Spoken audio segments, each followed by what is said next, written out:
Hello, my name's Connie McCubbins, and I want to welcome everyone to the High Noon with Evergreen Chamber of Commerce. Thank you, Trail West Bank, for sponsoring today's High Noon.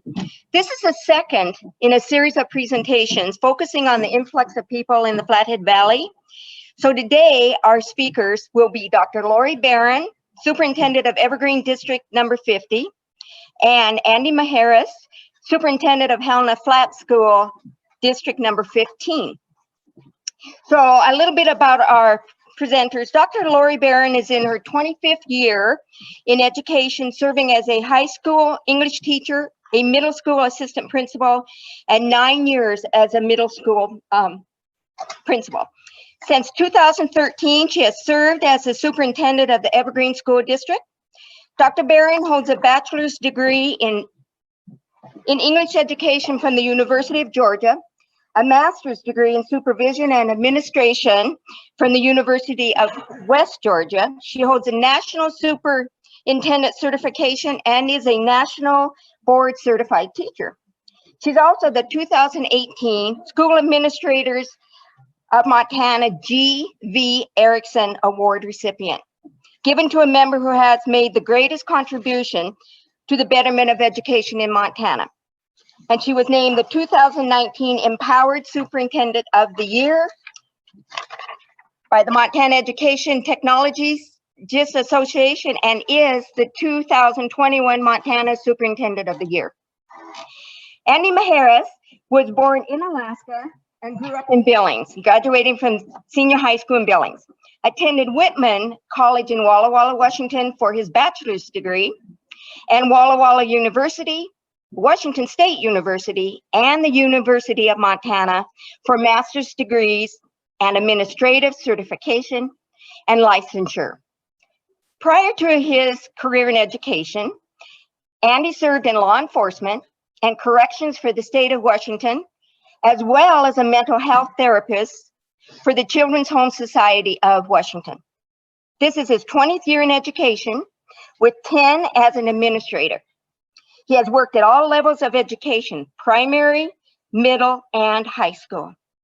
And he's completing his 3rd year as a superintendent and principal of Helena Flats School District. Lori? Thank you so much, and good afternoon to everyone. I'm going to take my mask off since I'm 6 feet away, and we're at a safe distance here. And thank you for allowing me to be here today to share a little bit with you. I hope that I'll be sharing something that's helpful and that meets what you're asking for, but I'll probably share more than you're asking for. I don't really have the ability not to sometimes, but Andy will tell you, right? So I did just have a little visual for you because I thought it might be helpful as we share together. You know, the Evergreen School District is made up of 3 schools. We have our elementary school on East Evergreen, which is pre-K through 4, our junior high right off the highway there, which is 5 through 8. And then we also have a K through 8 school that co-ops with schools around the valley to serve students as well. And so I did make a list of the questions you sent me so that I can hopefully remember to address them, but I've got them at the end too, just in case, so that we come back and make sure if there's anything I haven't addressed. And some of what I share, I think will be applicable both to Helena Flats and Evergreen because we're in a very similar location and we've had very similar challenges this year given the pandemic that we're in.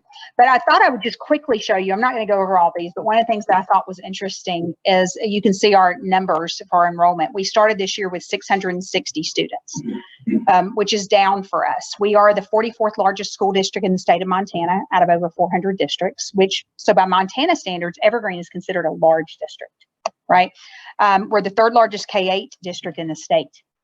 And so sometimes we don't think of that as being that big, but it is by Montana standards.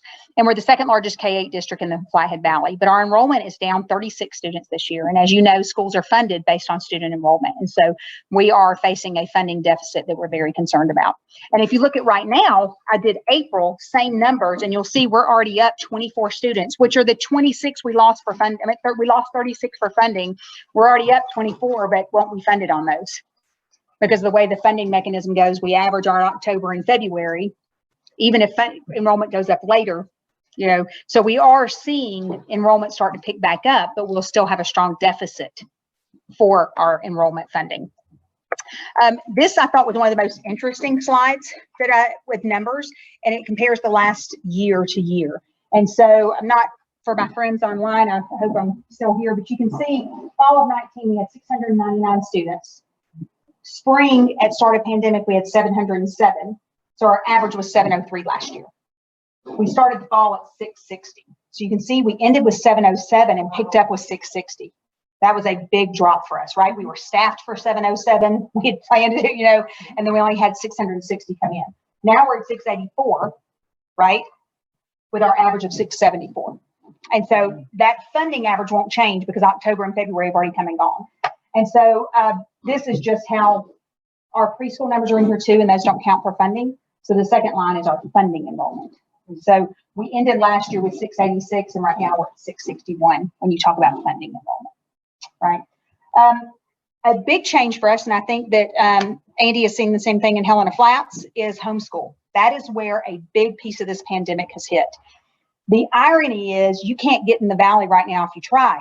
It is so hard. We had a position that we offered someone for next year earlier this week, and they declined because they cannot get housing. And so that is a big problem for us. But our student enrollment has declined, which seems counterintuitive to what we're seeing, right? We see more people come in. So we had 25 students in homeschool last year, okay, over a year ago. The start of this year, we had 71 students in homeschool, and today we have 80 in homeschool. Well, you look at that difference in number where we've lost, that's far more than even what our decrease was. So had everyone who's living here come to school, we would have the increase, but we've had a big increase in homeschool attendance, we've seen that across the state of Montana. All of our districts are impacted by that. Remote learners have also been a significant impact on our district. Obviously, all of us were remote last spring. And I will say our buildings never closed. We weren't shut down. We were going full time. Kids were just at home. I get really sensitive when people say, oh, you didn't have school last spring. We had school. We started the year with 149 remote students, and we have been, and I'm really proud of this, and people are tired of hearing me say it, but we have been open full time every single day, 5 days a week since August 31st. We have offered all music programs, all athletic programs, all extracurricular programs. It looks different. It feels different. Love the mask, right? But we've done it. And so we did give people the opportunity to do remote if they chose. And if they did, they were full-time remote. It wasn't come a day, be day, that just isn't what our district did. We are currently at 45 remote students.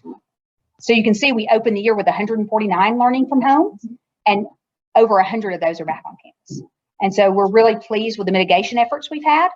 Our infection rate, I'll show that to you in a minute, has been much lower than the county. And we feel like we've provided a very safe environment. And I will tell you, we talk about this. We've met every Wednesday for over a year, yep. And then some. So Andy and I are really close friends now. And but there are school districts across our country that are just now going back to school. Mm-hmm. In fact, I'm participating in a forum on Monday with the National Rural Education Association with the U.S. Department of Education, because we said we got to get the rural voice in there of schools that have gone back.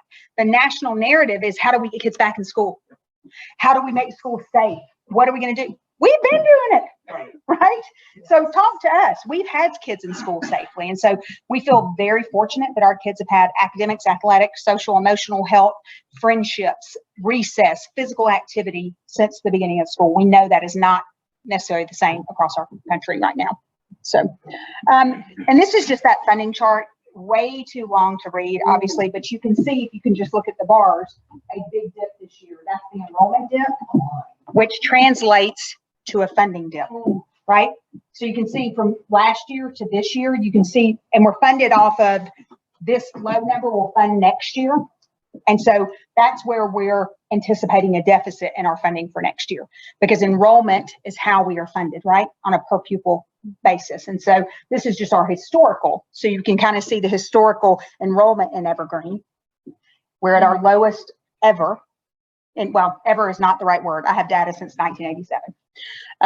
But you can see that it's going to be our lowest funding in a couple of decades as well. And so we're really concerned about that. And obviously the funding has gone up, inflationary increases. So I don't mean dollar amount, right? And this is just an interesting chart. When you think about our valley, it'll be so interesting to see this chart next year. Okay. This is the 1920 school year, not the current school year. Okay. Because they always grab that data after the year's over, and this year isn't over yet. Okay. So the highest enrollment in the whole state was Billings Elementary School District with over 11,000 students. And the lowest is SH Elementary with 1 student. All the schools in between are this valley. Okay, I left everybody else out. Pick the highest, pick the lowest, and then the whole valley. And so you can see in the valley, Evergreen is 1, 2, 3, 4, 5, 6, right? And then here's Helena Flats right here, right? So Evergreen is approximately the 44th largest, and you can see Helena Flats is approximately 124th largest. So Helena Flats, even with middle 200s of students, is still one of the larger districts when you think they're in the top half, right? We have over 400 districts. They're still in the top half for enrollment in the state of Montana.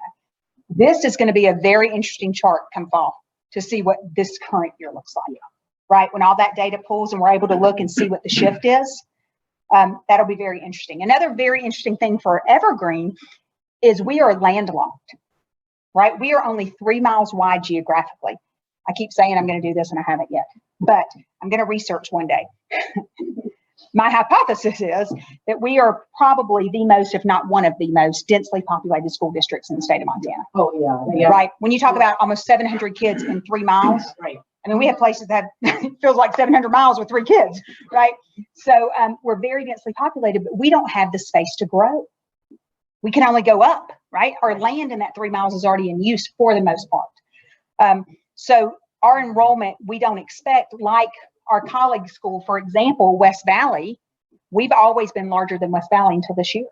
This is the first year West Valley's been larger than we are. They're seeing all that growth coming into the valley. There's a place to go.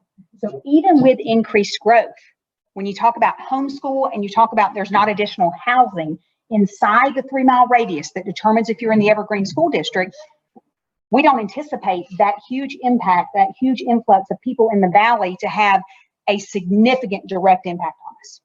Are we hopeful that some of these projects that are out there will have more housing opportunities? Would I love to see some of the big stores that are available turn into some mixed use, including housing? Absolutely.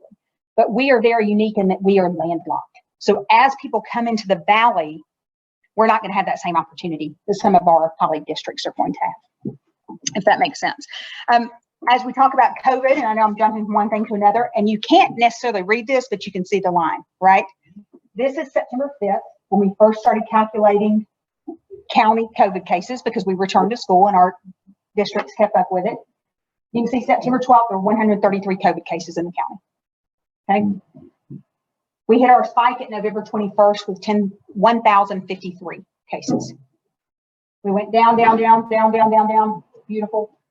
Last week, ending April 10th, we were 80-something cases. This week, we're up a little bit. We just met with the health officer yesterday. Indy and I were both on that call. And last week, they're starting to see an uptick in cases again. So last week, ending Saturday the 17th, there were 106 cases.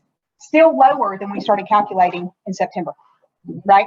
So this is the county spike. And down here, this orange line is the Evergreen. You will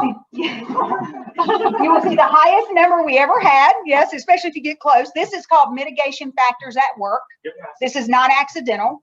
This was not easy.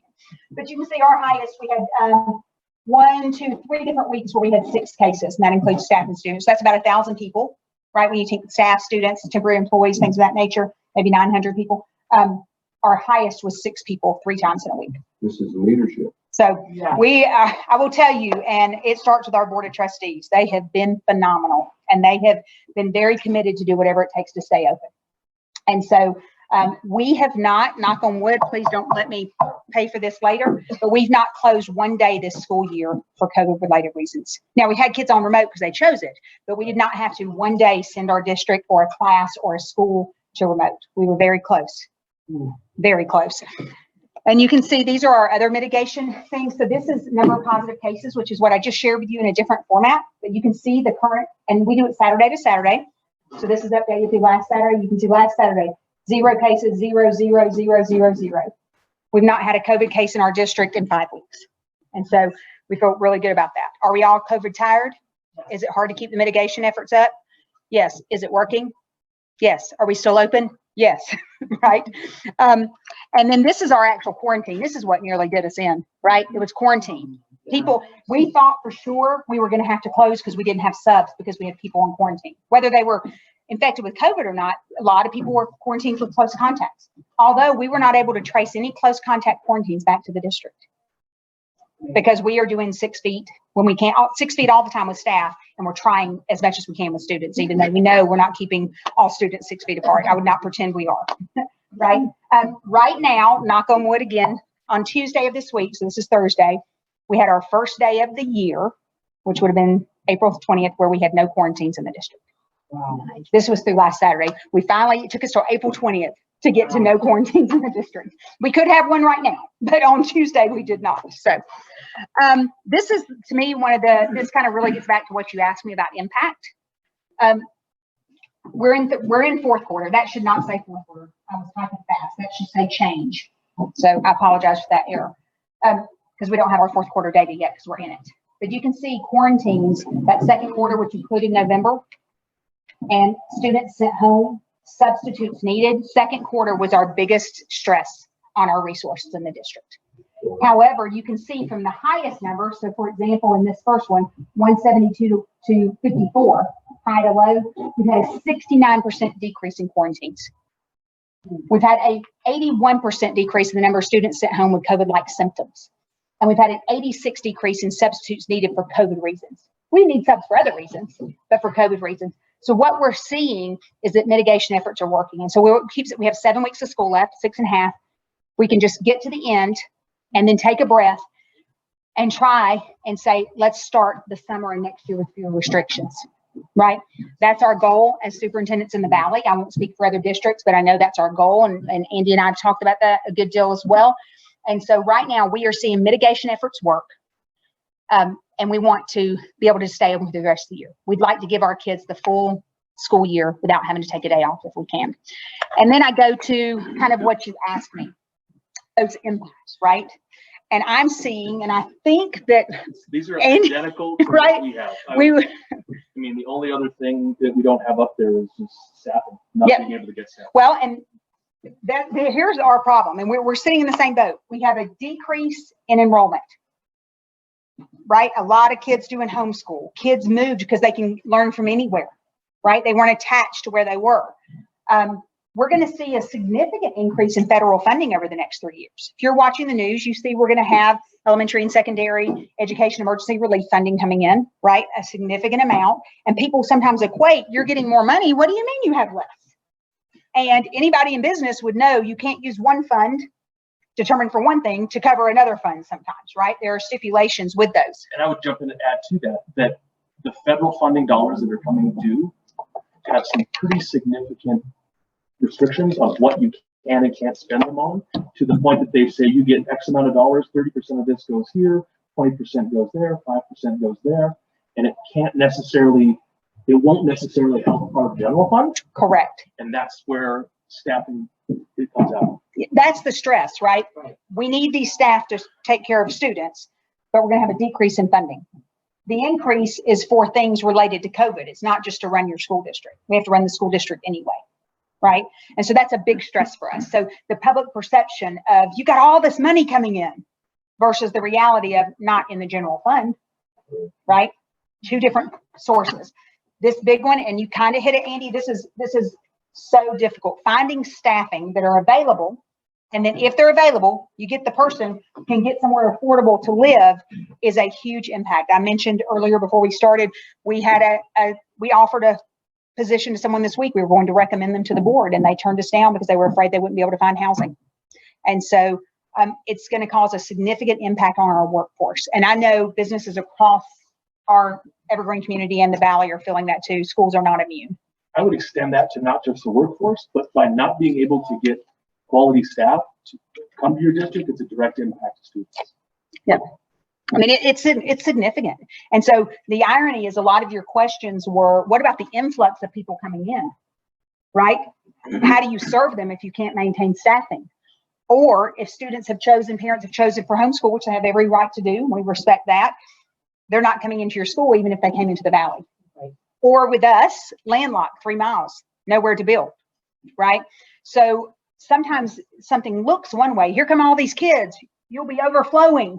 Here comes all this federal money. You got plenty of money. They don't necessarily equate to students sitting in seats and more funding so that you can properly serve those students. And so we have a very big, I don't want to call it a crisis because I don't want to exaggerate, but I think we're on the precipice of that, of staffing. So we currently have several certified teaching positions we need to fill for next year that we're not prepared to fill right now. So anybody looking for someone, call me.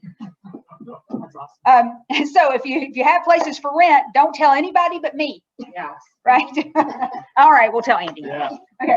And then we have the continued COVID-19 needs, right? We are still, just because numbers are down, as we just talked about, there is still a lot of stress on staff and buildings. And we've been focusing on 4 primary mitigation efforts all year, which is wash your hands. Well, gosh, let's keep that one. That's worked out pretty well for us, right? Disinfect and clean your areas. Let's keep that one too. I like a clean space, right? Wearing face coverings. We hope to be able to ease that restriction beginning in the summer. And more physical distancing, which we hope to be able to ease that one as well. Those are the 4 that have kept us open to date. We intend to still pay attention to those. We intend to still be aware, right? And to keep some of the best practices we picked up as a result of this awful pandemic. So, but those are still challenges for us. So I would be remiss if I didn't say these 5 people have kept our district open. This board has been serving. They're one of the longest serving boards in the state of Montana. You can see our shortest serving is in year 13 and just was reelected for 3 more years of service. And so a big shout out to Tamara Williams, Dave Lowitz, Jim Wagner, John Wilson Sr., and Paul Weigel for their volunteer service to our school district and the strong and difficult decisions they've made this year to keep buildings open. Some of the decisions that have made have not been popular, right? They have been difficult and they continue to be difficult. And this board has done an excellent job of making sure the #1 priority is students and that our buildings stay open. And so, and a great thanks to our staff. Gosh, I just tell them thank you for coming back to work every day. I mean, they're the boots on the ground and they're the ones making sure that these mitigation efforts are in place. It doesn't do any good to pass them if people don't implement them. And our staff in the buildings have done a great job. So I will put it to here, right? Back to those questions. Let's let Andy kind of share some specific stuff for Helena Flats. And then we can come back and see if there are any that you want us to readdress for both districts. Yeah. Great.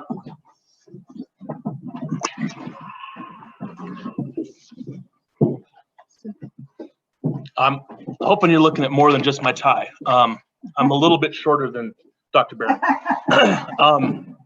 Gosh, Helena Flats. We are off Rose Crossing in the corner of Helena Flats Road. We're a single building school. We are a K-8. We have approximately 230 students now currently. Historically, we've kind of been around that 228 to 260 as high as 3 years ago, but due to COVID and then people moving on and just the changes in the valley, we're hovering right about 238 right now. We're hoping to be close to 240 this year, getting back up to our 260 numbers.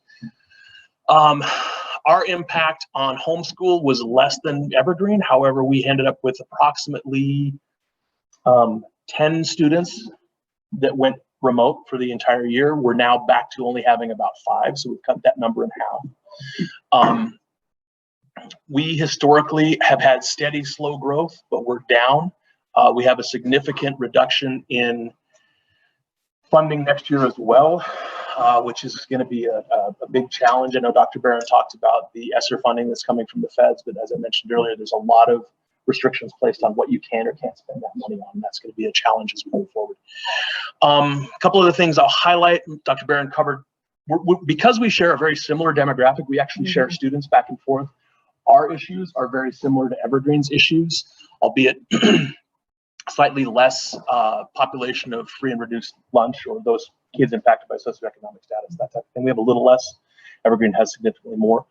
But by and large, it's the same kids, same demographic, same community.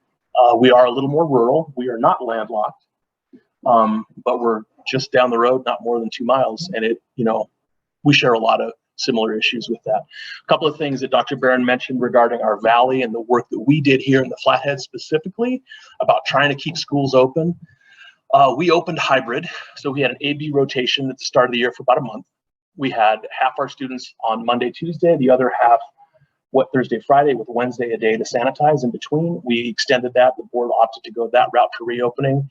We came back full attendance in October, and we've not had to close at all for any COVID-related issue.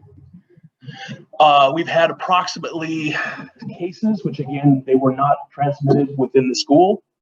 Cases we have are about 10, less than a dozen cases total. Quarantines are about 2 to 3 times that because the impact of the close contacts and that type of thing. We are smaller with some of our classes, so we're able to actually socially distance in our classrooms. I've had to add additional lunches to keep populations down and not have as many students together, and that's an impact on staff, particularly paras for recess and lunch duty. My lunch goes from essentially 10:40 until 1 o'clock. And that's what our staff's looking most forward to next year is normal lunch. Yeah. By the way. Right. All the kids back together. That's been a nightmare. it's next to impossible. And juggling the logistics of who covers what and how do you get the kids there. Yeah, it's a nightmare. The other thing I want to talk about real quick, or touch on, I shouldn't say go into much detail. People in the Flathead need to remember that the Flathead is the only area in the state of Montana that has allowed middle school sports to play. No other valley, no other community in the state has allowed middle school kids to play. And I guess the reason I bring that up is a lot of parents want to be in person and spectate. A lot of situations don't allow for in-person spectation. It's a virtual or it's a streamed event. And that's frustrating for everybody. But the fact that we're letting kids play, to me, normalizes this absolutely strange year we've had to the greatest degree we could. So I think that's important to remember, that nobody else in the state is doing this. Our kids play, which is huge. I think it's real easy to be frustrated with some of the regulations we put in place and things, but I just have to remind ourselves we're in school and kids have activities.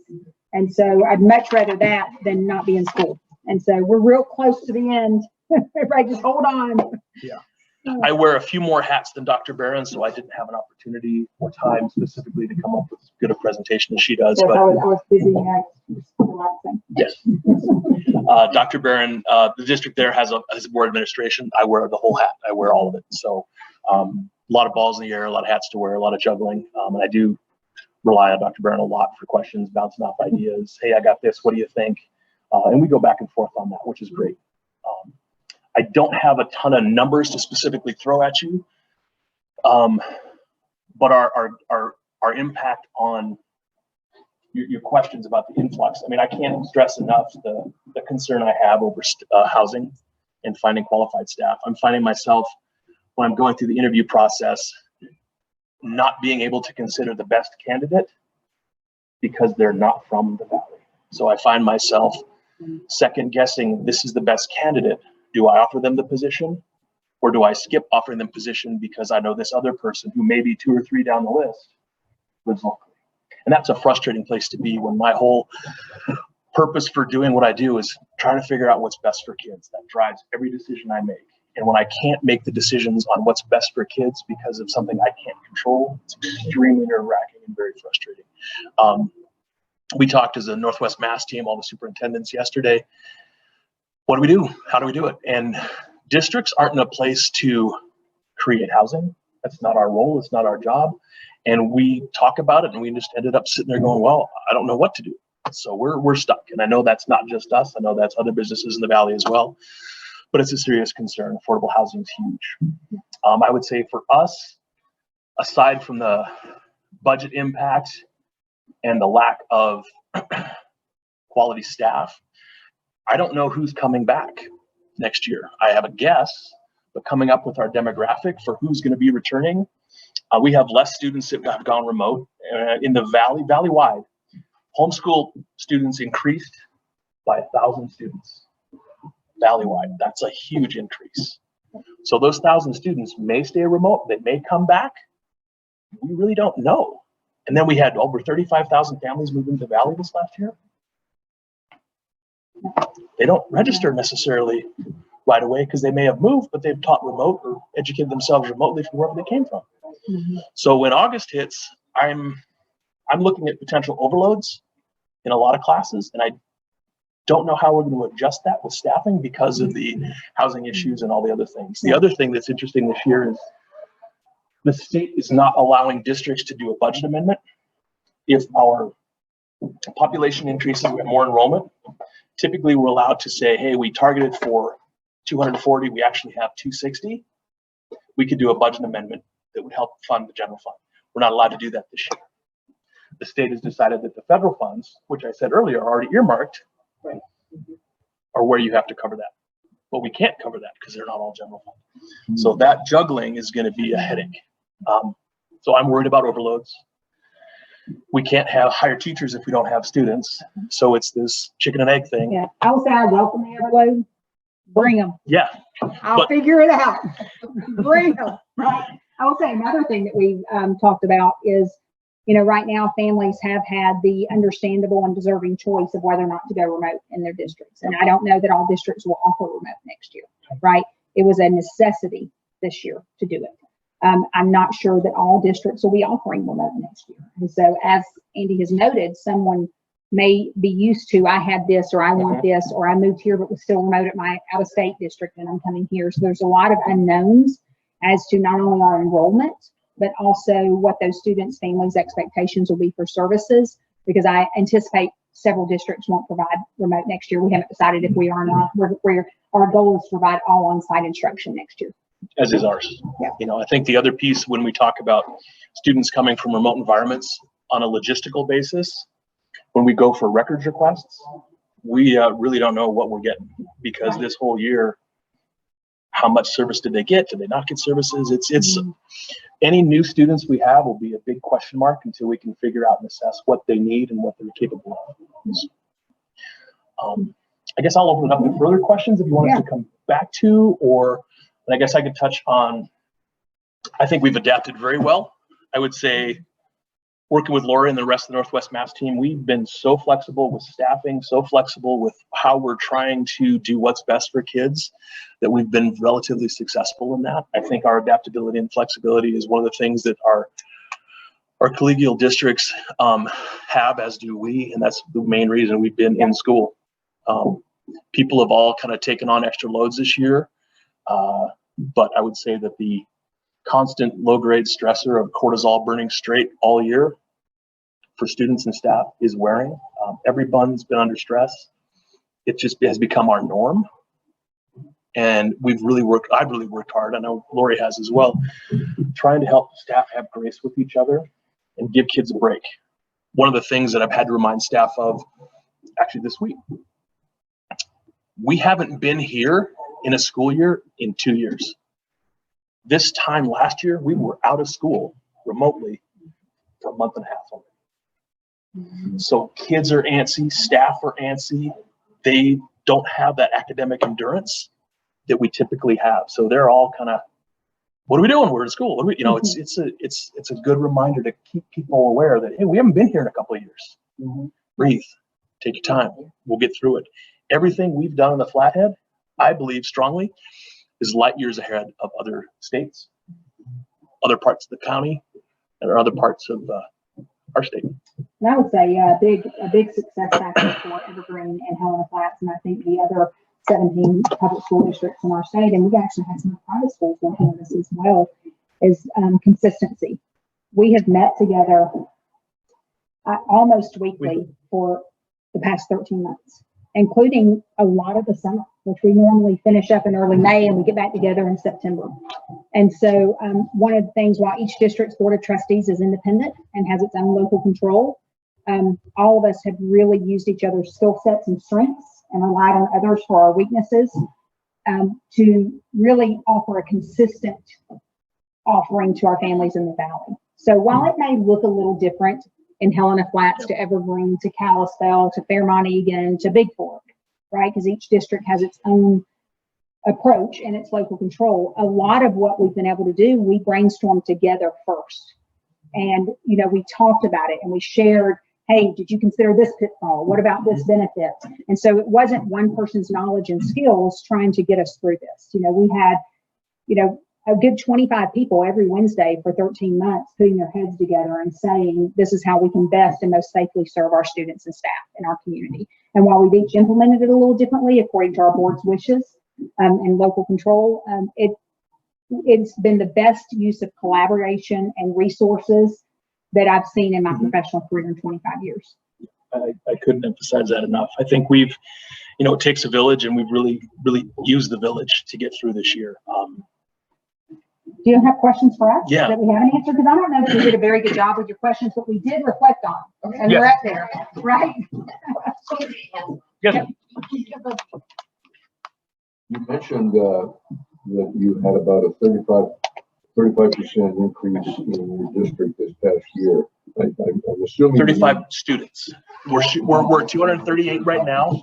No, not percentage. No, we're actually down, but we're hoping to get back up. No, I'm talking about families. Oh, there's 35,000 families that have moved into the valley. Yeah, not in my district. Good Lord, I'd be done. Teaching in 10. Oh no, we'd be teaching in 10 if that was the case. What can we as a community do to support you guys in Oh, helping? geez. What are you looking for that we can Well, look at? one thing I would say is just that moral support of understanding why there are some things that I don't enjoy doing either. And I will be really ready to hang this on a wall and let it be Yep. a memory. But I think it's really important if we could have community support to get us through the end of the year with the mitigation efforts we have in place, right? Again, some of it we don't enjoy either, but we have data that says it works. We have medical recommendations saying stick with it. And so we just need 7.5 more weeks of positivity. Yep. Right? I just want a positive approach to the end of the year. Our families have been incredible. Our staff and students have been incredible. And it's just that acknowledgement that we realize that there are some different opportunities now to lessen restrictions. But given the data we have, and that our kids are in a very close environment all day. It's not the open freedom you have out in a non-school environment, right? You're stuck close together. Even if you're distanced in a classroom, you're still passing each other in the halls and things like that. And so if we can just get through the end of this year, we really think we can take a breath, you know, let everything settle in, let some of the mitigation efforts that are out there work, and that we can, you know, have completed a successful year, because we know it's trying. We're calling it COVID tired right now. We're all COVID tired. Yeah, nobody likes these. Just to be safe to say, nobody likes these, but because of these things, we've been able to keep kids in school. Yeah. And we can't control what kids do outside of school, but while they're in school, we're going to keep them safe. Yeah, and we've not been able to trace, I mean, in all of our cases, from the first case we had, we've not been able to trace a case back to having transmitted at school. I would never say it hasn't. What do I, We right? don't know. But we've not, when they've done the tracing, when we've done contact tracing, Andy and I are both deputized contact tracers with the health department. So we Not a improved- role I wanted. Yes, we improved our skill sets this year, Add that to your resume. but we're not, you know, we're not seeing that transmittal at school. And so we feel really good about that. So I would just say, you know, we're grateful. We're grateful that our community was able to be as normalized as possible. And we know it's different, but it's so much more than what so many of our colleagues and students across the nation have been able to have access to this year. And I hope we'll all remember that. Yeah, I don't have much more to add other than, you know, we just want to get through the next 7.5 weeks. We want to stay safe. We want to keep kids engaged and look towards a great year next year, with hopefully relaxing a lot of the social distancing requirements and the masking. Yeah, where we have everybody back on campus, and we host Kids Count in Evergreen on our facility for Evergreen and Helena Flats, where we have people filling out of the boardrooms. You know, that's what we're looking forward to. But you know what, we're committed right now to finishing safely and successfully, and we feel like it's been best for our kids. So, I mean, we've made it this far. So Yeah. It's not keep the pedal to the metal. yeah, I will tell you this: I have never been so happy. It's been the most stressful year of my career, but also one of the most blessed. I have never been so thankful to be stressed. You know, at least we're open and we have something to stress about. So I feel very fortunate and very blessed, and I certainly have nothing to complain about. Yeah. Any other questions or? Just real quick with the kids, I mean, obviously you guys have touched on how your adjustment has been and all these mitigation efforts. How are you seeing the reaction from the kids? Are they happy to be back? Are they helping you guys out, or is it like a constant struggle to really kind of force them to do it? Or are you seeing some of that Kids couldn't have been more reaction as well? excited to be in-person learning than, I mean, we had so many complaints. When can we come back? What's going on? We had students who opted to go remote, who were trying to get back, and the parents weren't letting them. And then when they were able to come back, and they were so excited.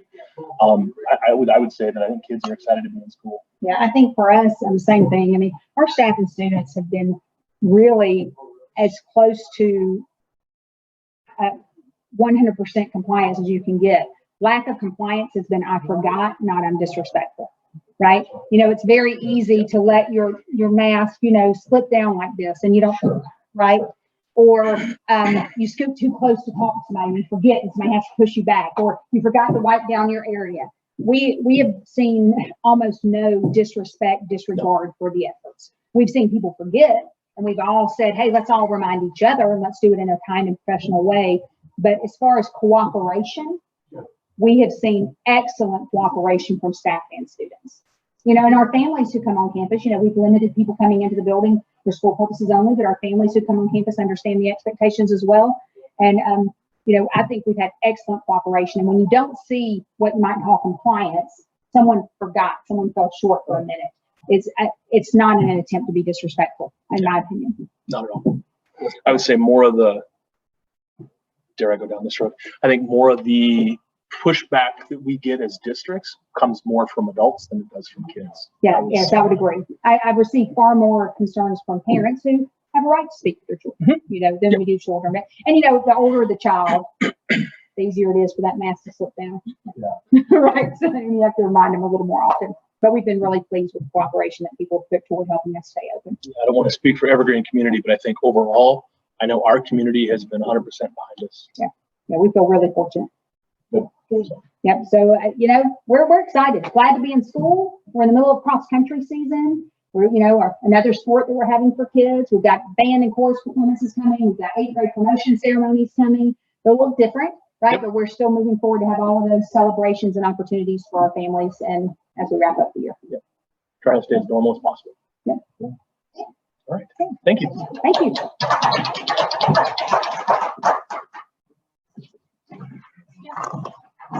Good job and outstanding testimony. Thank you very much. Absolutely. So I want to thank Dr. Lori Barron and Andy Maharis from Helmet Flats for a great presentation. We really appreciate you taking time out of your workday to come here and inform us. Thank you so much. Absolutely. So we are going to have some our May high noon presentation is going to be a continuation of this series. We're actually going to have Cindy Murray from Evergreen Water and Sewer is going to be our presenter, and that's going to be Thursday, May 27th, high noon. And I want to thank everyone for joining us today and let everyone know what the Evergreen Chamber of Commerce is up to, because we've got some awesome events coming up right now. So we are going to start in the month of May, Food Truck Friday. So every Friday from 11 a.m. to 3 p.m. at Conlin's parking lot, you're going to see quite a few food trucks. So shake up your lunch hour, come on down to Evergreen, have lunch at Food Truck Friday. And we're excited. Kids Count in Evergreen is a goal this year. It will be Monday, May 10th. New location for just this year, we will be at 315 East Evergreen Drive, boys and girls, new location. Sprucing Up Evergreen will be Saturday, May 15th. We will start at 9 a.m. at the parking lot at the hardware store. And we're excited about Friday, May 21st. We're going to be partnering with Cruise Kalispell, and we will be in the Kmart parking lot beginning at 5, and it's just going to be an evening of fun and enjoyment. So I hope to see everybody there. Everyone have a great day, and thank you again from Evergreen Chamber of Commerce. Thank you.